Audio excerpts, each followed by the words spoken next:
सणासुदीचे दिवस जवळ आले की घरातल्या प्रत्येक स्त्रीची पहिली चिंता असते ती ही बघा, अशी काळपटलेली आणि डाग पडलेली पूजेची भांडी. पुढच्या महिन्यातच नागपंचमी, गोपाळकाला आणि बाप्पा येत आहेत. सण कोणताही असो, घरातल्या सगळ्या बायका फक्त ही अशी भांडी घासत साफसफाईतच अडकून पडतात.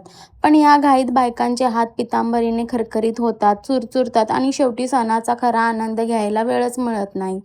पण ह्या सणाला मी ठरवलंय स्वतःसाठी वेळ काढायचा, कारण मला भेटलंय हे हॅपी प्लॅनेटचं तांब्या पितळेचं नॅचरल सोल्युशन. बघा, जास्त घासायची गरज नाही लागत. हे फक्त साबणासारखं काळपटलेल्या भांड्यावर लावायचं आणि हलकंसं चोळायचं. रासायनिक रंगाशिवाय बनलेलं असलेलं हाताला अजिबात चुरचुरत नाही हे सोल्युशन.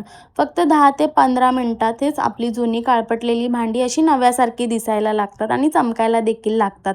जसं की आत्ताच आपण बाजारातून घेऊन आलेलो आहोत ही तांब्या पितळेची भांडी. तर बघताय ना, आणि बघू नका, तुम्ही मागवा सुद्धा. फक्त 200 रुपयामध्ये आपल्याला हे सोल्युशन मिळतं. तुम्हाला लिंक पाठवीन. मला कमेंटमध्ये लिंक असं टाईप करा, मी तुम्हाला लिंक पाठवून देईन.